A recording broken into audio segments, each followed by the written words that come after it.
Hello students, कैसे हैं आप लोग।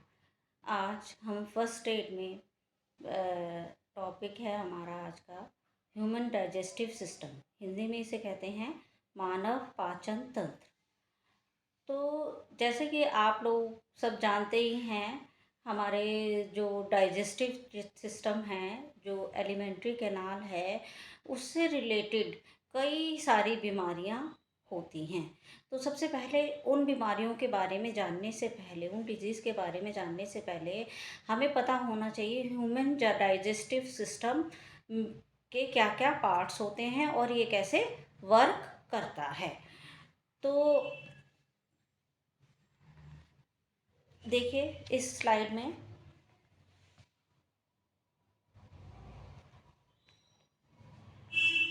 डाइजेस्टिव सिस्टम को गैस्ट्रो इंटेस्टाइनल सिस्टम भी कहते हैं। अब सबसे पहली बात आती है, जो हमारा डाइजेस्टिव सिस्टम है या गैस्ट्रो इंटेस्टाइनल सिस्टम है, ये किस लिए आवश्यक है। क्योंकि क्या करते हैं, हम जब खाना खाते हैं तो खाना क्या करता है, हमारे जो बॉडी को न्यूट्रिशन और एनर्जी प्रोवाइड करता है। न्यूट्रिशन और एनर्जी कैसे प्रोवाइड होगी खाने से, क्योंकि हमारा डाइजेस्टिव सिस्टम उस खाने को छोटे छोटे पार्ट्स में तोड़ देता है, जिससे क्या होता है, न्यूट्रिएंट जैसे आपने पढ़ा था फूड एंड न्यूट्रिशन में, कार्बोहाइड्रेट, प्रोटीन, लिपिड्स, मिनरल्स, वो ये सब क्या है, वाइटामिन्स, ये क्या है, हमारे न्यूट्रिएंट्स हैं जो हमारी बॉडी के लिए आवश्यक होते हैं।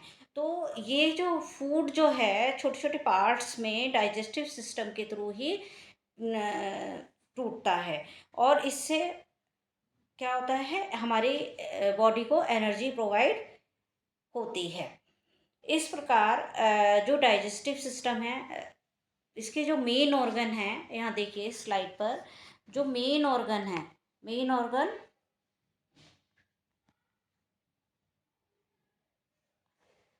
सबसे पहले है माउथ। तो जो माउथ है, जो हमारा डाइजेस्टिव सिस्टम स्टार्ट होता है वो होता है माउथ से। माउथ में हम देखेंगे कि क्या क्या होता है हमारे माउथ में, टीथ, टंग, और तीसरा है बहुत इम्पोर्टेंट ऑर्गन सलाइवरी ग्लैंड्स।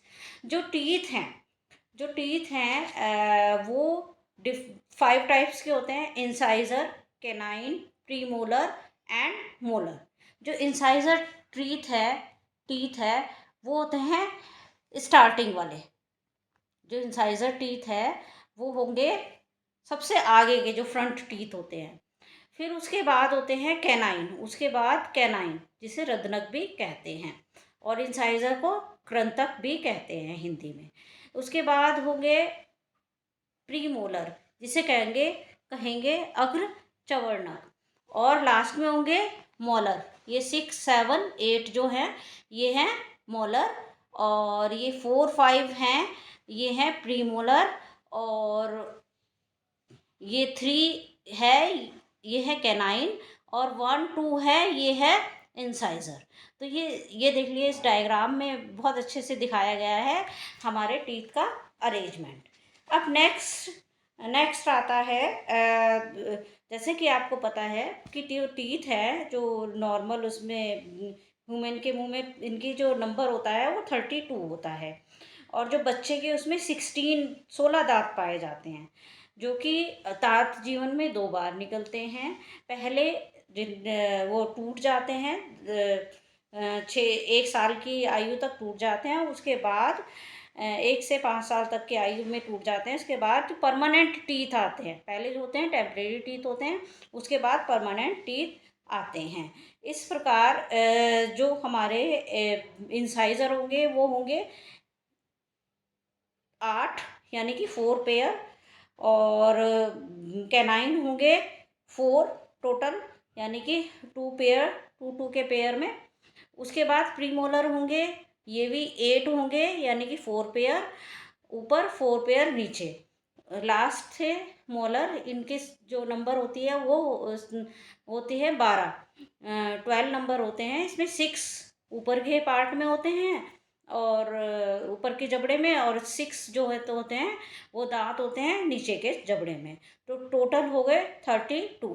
अब नेक्स्ट और इम्पॉर्टेंट पार्ट आता है हमारे बक्कल कैविटी का, मतलब मुख गुहा का, टंग। टंग यानी कि जीभ। ये कैसी होती है? पिंक कलर की, मोटी, और मस्कुलर स्ट्रक्चर होती है। अब टीच जो टंग है वो सेंसरी ऑर्गन का भी काम करती है। मीन्स कैसे? क्योंकि यह हमें टेस्ट का अनुभव करवाती है। इसी की जीभ की हेल्प से तो हमें पता चलता है खट्टा है, मीठा है, नमकीन है या कड़वा है।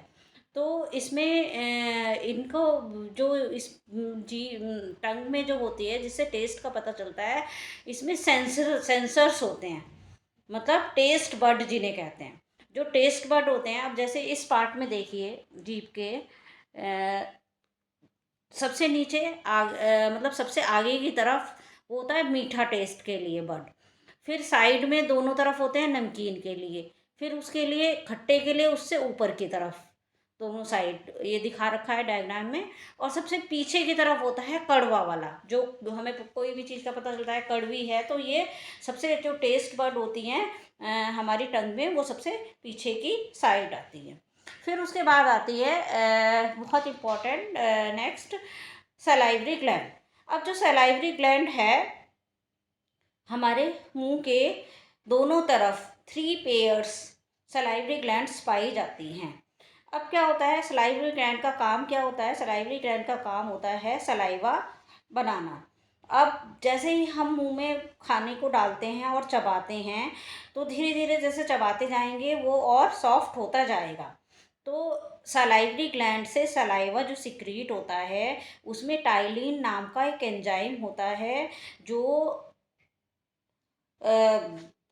भोजन की स्टार्च को शुगर में चेंज कर देता है, मतलब स्टार्च को शर्करा में बदल देता है। अब जैसे मतलब थ्री थ्री पेयर एक साइड होंगे, 3 पेयर इसके दूसरी साइड होंगे, ठीक है, सलाइवरी ग्लैंड के। तो हमारा जो डाइजेशन होता है खाने का वो बक्कल कैविटी मतलब वो गुहा से शुरू हो जाता है। इसमें स्टार्च को शर्करा में बदलता है कौन सा एंजाइम? Ptyalin enzyme. एक बार फिर बता रही हूँ, टाइलिन एंजाइम जो सलाइवरी ग्लैंड से सिक्रीट होता है, निकलता है, वो स्टार्च को शर्करा में बदल देता है। फिर उसके बाद आता है जो नेक्स्ट पार्ट है, वो आता है माउथ, है ना। फिर जो नेक्स्ट पार्ट है वो आता है माउथ। माउथ जो है माउथ तो आ गया, उसमें सलाइवरी ग्लैंड हो गई, टंग हो गई और टीथ हो गई। उसके बाद नेक्स्ट पार्ट आता है फेरिंग्स। जो फेरिंग्स है ये स्टार्टिंग से शुरू होता है, मतलब माउथ से शुरू होता है और पीछे की तरफ बढ़ता है। और जो फेरिंग्स है ये खुलता है इसोफेगस में, ठीक है। और इसोफेगस में खुलता है जब हम खाना चबाते हैं तो सॉफ्ट फूड इसके थ्रू इसोफेगस में जाता है। अब नेक्स्ट पार्ट आता है इसोफेगस। ये इसोफेगस जो हमारा फेरिंग्स है उसके बाद की स्ट्रक्चर होती है, और ये 35 से 38 सेंटीमीटर तक होती है। और ये लास्ट में खुलती है किसमें? ये डायग्राम देखिए, माउथ, फिर फेरिंग्स, फेरिंग्स के बाद इसोफेगस। इसोफेगस एक लंबी स्ट्रक्चर होती है और नली की तरह होती है, और ये लास्ट में खुलती है स्टमक में, स्टमक में खुलती है। और इसमें से खाना होता हुआ बाद में स्टमक में पहुंच जाता है। ये स्ट्रक्चर देख लीजिए, स्टमक में पहुंच जाता है, इकट्ठा हो जाता है। नेक्स्ट स्ट्रक्चर आती है स्टमक।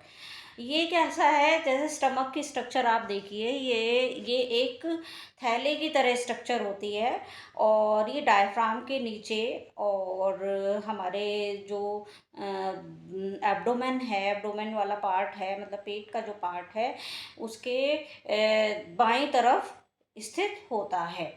अब इसमें अगर हम एक इसकी स्ट्रक्चर अगर अच्छे से देखें तो इसमें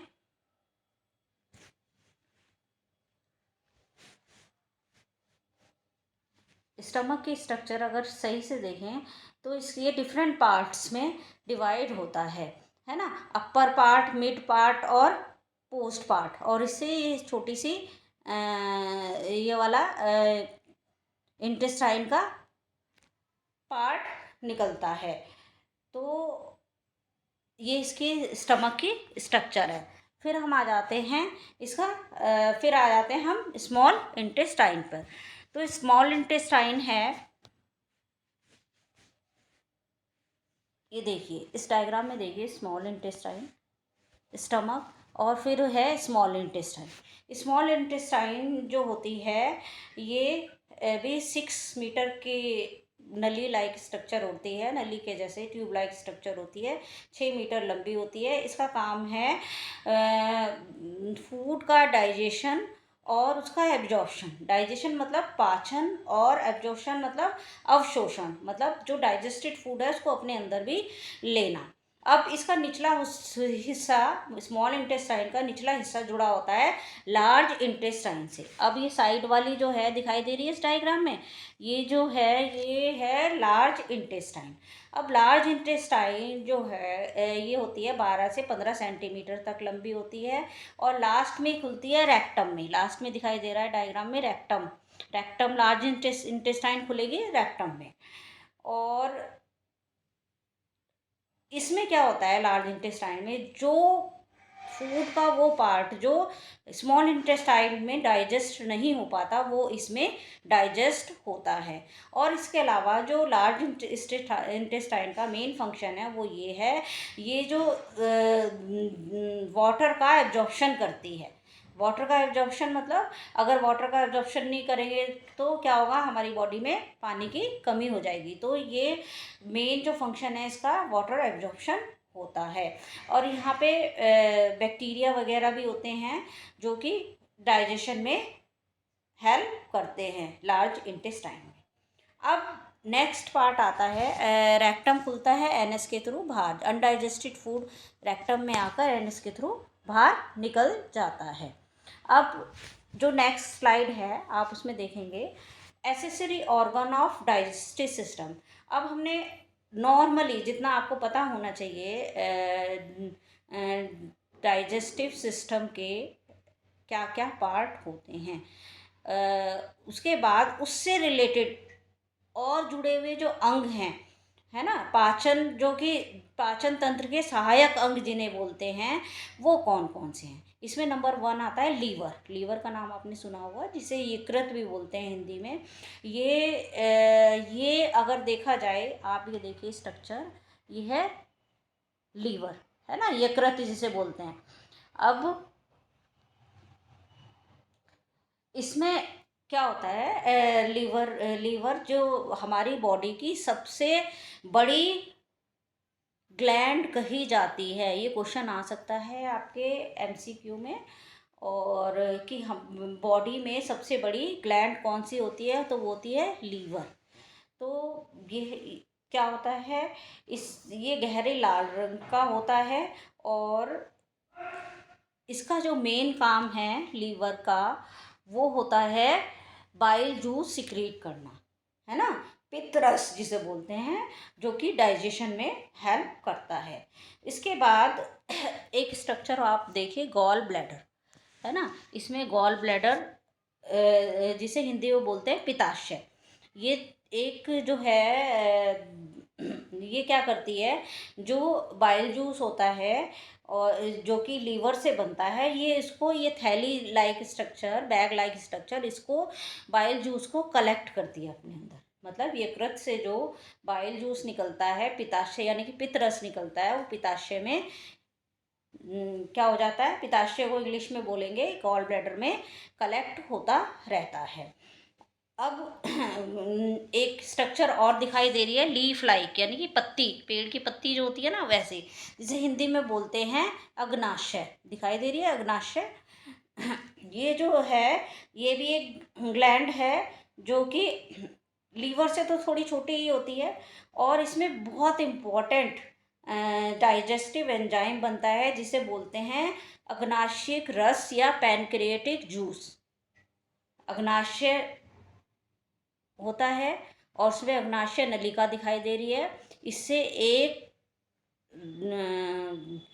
पाचन के लिए रस निकलता है और जिसे अग्नाशिक रस या पैनक्रियाटिक जूस कहते हैं।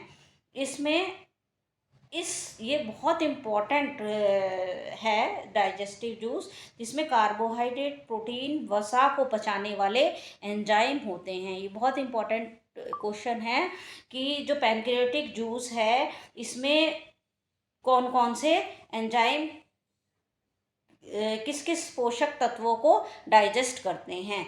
तो कार्बोहाइड्रेट, प्रोटीन और वसा को डाइजेस्ट करने वाले एंजाइम कहाँ से जो पैनक्रियाटिक जूस में होते हैं। उसके बाद आता है नेक्स्ट, ये तो हो गया पैनक्रियाटिक जूस डाइजेशन प्रोसेस। अभी हमने बताया कौन कौन से पार्ट होते हैं, अब कहाँ कैसे कैसे डाइजेशन का प्रोसेस होता है वो बताएंगे। इसमें सबसे पहले आता है डाइजेशन प्रोसेस में इंजेशन। इंजेशन का मतलब होता है भोजन का अंदर लेना। डाइजेशन तो तभी शुरू होगा जब हम भोजन अपने मुंह में रखेंगे। तो इसमें क्या होगा, जैसे ही मुंह में रखते हैं, मुंह में दांत भी होते हैं, जीभ भी होती है और सलाइवरी ग्लैंड्स भी होती है। छोटे छोटे पार्ट्स में उसको पीसते हैं, उसमें लार मिल जाती है और उसमें जो एंजाइम है, जैसे हमने बताया था टाइलिन एंजाइम, वो क्या करता है, स्टार्च को डाइजेस्ट करता है। और कहने का मतलब ये है जो स्टार्च का डाइजेशन है वो मुंह से ही शुरू हो जाता है और उसके बाद भोजन फेरिंग्स वो इसोफेगस से होता हुआ नीचे स्टमक में पहुंचता है। अब स्टमक जो होता है उससे क्या निकलता है, गैस्ट्रिक जूस यानी कि आमाशय रस निकलता है। अब गैस्ट्रिक जूस में ध्यान देने वाली बात है, बहुत इंपॉर्टेंट क्वेश्चन है, गैस्ट्रिक जूस में क्या क्या होता है। तो गैस्ट्रिक जूस में HCl हाइड्रोक्लोरिक एसिड जिसे बोलते हैं, पेप्सिन एंजाइम और म्यूकस। क्या क्या होता है गैस्ट्रिक जूस में, हाइड्रोक्लोरिक एसिड, पेप्सिन एंजाइम और म्यूकस। अब एसिड है तो इस हाइड्रोक्लोरिक एसिड है जिससे हमारा भोजन क्या हो जाता है, एसिडिक हो जाता है यानी कि अम्लीय हो जाता है। और पेप्सिन एंजाइम भोजन में जो प्रोटीन है उसको डाइजेस्ट करती है। तो इसका मतलब ये है प्रोटीन का जो डाइजेशन है वो स्टमक से शुरू हो जाता है। और जो हाइड्रोक्लोरिक एसिड है पेट में कोई भी बैक्टीरिया वगैरह जैसे हो जाता है, चला जाता है भोजन के साथ, उसको मार देता है। और इसके बाद क्या होता है, जो जो बचता है एंड मतलब डाइजेशन जिस जिस पार्ट का नहीं होता, यानी कि कार्बोहाइड्रेट, प्रोटीन, वसा में से जिस जिस जिस चीज़ों का डाइजेशन नहीं होता, वो नेक्स्ट कहाँ जाते हैं, वो नेक्स्ट स्मॉल इंटेस्टाइन में डाल जाते हैं। स्मॉल इंटेस्टाइन में मैंने बताया था कौन कौन सी ग्लैंड होती हैं। एक तो लीवर है ना, सबसे बड़ी ग्लैंड बताई थी। फिर उसके बाद होता है अग्नाशय यानी कि पैनक्रियास। ठीक, अब क्या होता है लीवर में, क्या होता है, बाइल जूस यानी कि पित्त रस का सिक्रीशन होता है। वो हमारे भोजन में मौजूद फैट को क्या करती है, छोटे छोटे पार्ट्स में फैटी एसिड और ग्लिसरॉल में तोड़ती है। और अब क्या होता है, इससे पहले क्या था, भोजन का जो मीडियम था क्या था, एसिडिक था। HCl की हाइड्रोक्लोरिक एसिड की वजह से एसिडिक था। अब क्या हो जाता है, बेसिक, क्षारीय, है ना। बेसिक इसलिए होता है ताकि उसमें पैनक्रियाटिक जूस वर्क कर सके, काम कर सके। तो उसमें जो फैट हैं उनको छोटे छोटे पार्ट्स में तोड़ देता है। अब जो पैनक्रियाटिक जूस है उसमें होता है एमाइलेज, ट्रिप्सिन और लाइपेज। कौन कौन से एंजाइम होते हैं पैनक्रियाटिक जूस में, अग्नाशय रस में, एमाइलेज, ट्रिप्सिन और लाइपेज जैसे डाइजेस्टिव एंजाइम होते हैं। एमाइलेज का क्या काम है, स्टार्च को तोड़ना। ट्रिप्सिन का क्या काम है, प्रोटीन को डाइजेस्ट करना, तोड़ना। और लाइपेज का क्या काम है, लाइपेज का काम है लिपिड को तोड़ना। अब क्या होता है, ये जैसे फैटी एसिड और ग्लिसरॉल में glucose, amino acid, fatty acid, ये सब क्या हो जाते हैं, पानी में सॉल्युबल हो जाते हैं, इनके मॉलिक्यूल्स जो है ना वो सॉल्युबल हो जाते हैं। तो इस प्रकार जो हम खाना खाते हैं वो बड़े बड़े पार्ट्स जो हैं वो छोटे छोटे पार्ट्स में डाइजेस्टिव सिस्टम के थ्रू छोटे छोटे पार्टिकल्स में, भोजन के पार्टिकल्स में जो कि वाटर में सॉल्युबल, वाटर में घुलनशील होते हैं, उसमें चेंज हो जाते हैं, जिससे कि ईजिली क्या हो, उनके ऊपर एंजाइम की रिएक्शन हो जाए और कैटलिस्ट की रिएक्शन हो जाए और हमारी जो बॉडी है उसके अंदर ले लिए जाए। अभी डाइजेस्ट छोटे छोटे पार्ट्स में टूट गए। अब नेक्स्ट आता है डाइजेशन के बाद थर्ड नंबर एब्जॉर्प्शन। एब्जॉर्प्शन का मतलब जैसे नाम से पता चला अवशोषण। डाइजेशन के बाद हमारी बॉडी को भी तो चाहिए, तो जो सिंपल जो छोटे छोटे जो न्यूट्रिटिव एलिमेंट्स हैं, ये क्या करते हैं, हमारी जो स्मॉल इंटेस्टाइन से हमारे ब्लड में चले जाते हैं। ब्लड में, ब्लड के थ्रू हमारी बॉडी में, पूरी बॉडी में फैल जाते हैं। उसके बाद एक प्रोसेस होती है एसिमिलेशन, नंबर 4 एसिमिलेशन, जिसे हिंदी में बोलते हैं समावेश, है ना। और क्या होता है, जो हमारे जो ब्लड में जो न्यूट्रिएंट्स जाते हैं, डिफरेंट बॉडी ऑर्गन्स तक जाते हैं, वो हमारे फिर सेल में जाते हैं, है ना। फिर सेल उनको क्या कर लेती है, अपने अंदर ले लेती है, इसे कहते हैं एसिमिलेशन। ठीक, नेक्स्ट आता है इजेशन, मतलब बाहर निकालना। अब क्या होता है, जो पार्ट डाइजेस्ट हो गया तो वो तो ब्लड के थ्रू और सेल में हमारी पूरी पूरी बॉडी में चला गया। कुछ पार्ट्स ऐसा होता है भोजन का जो क्या होता है, वो डाइजेस्ट नहीं होता, तो वो जाएगा रेक्टम में। रेक्टम के थ्रू वो बाहर निकाल दिया जाएगा, है ना। तो कौन कौन सी प्रोसेस होगी डाइजेशन में, इंजेशन, डाइजेशन, इंजेशन को हिंदी में